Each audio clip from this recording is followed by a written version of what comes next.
Death and taxes are famously inevitable. But what about decomposition? As anyone who's seen a mummy knows, ancient Egyptians went to a lot of trouble to evade decomposition. So, how successful were they? Living cells constantly renew themselves. Specialized enzymes decompose old structures, and the raw materials are used to build new ones. But what happens when someone dies? Their dead cells are no longer able to renew themselves, but the enzymes keep breaking everything down. So anyone looking to preserve a body needed to get ahead of those enzymes before the tissues began to rot. Neurons die quickly, so brains were a lost cause to ancient Egyptian mummifiers, which is why, according to Greek historian Herodotus, they started the process by hammering a spike into the skull, mashing up the brain, flushing it out the nose, and pouring tree resins into the skull to prevent further decomposition. Brains may decay first, but decaying guts are much worse. The liver, stomach, and intestines contain digestive enzymes and bacteria, which, upon death, start eating the corpse from the inside. So the priests removed the lungs and abdominal organs first.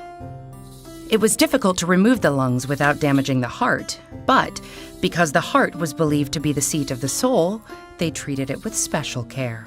They placed the visceral organs in jars filled with a naturally occurring salt called natron. Like any salt, natron can prevent decay by killing bacteria and preventing the body's natural digestive enzymes from working. But natron isn't just any salt.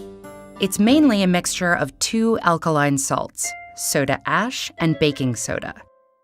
Alkaline salts are especially deadly to bacteria, and they can turn fatty membranes into a hard, soapy substance, thereby maintaining the corpse's structure. After dealing with the internal organs, the priests stuffed the body cavity with sacks of more natron and washed it clean to disinfect the skin. Then, the corpse was set in a bed of still more natron for about 35 days to preserve its outer flesh.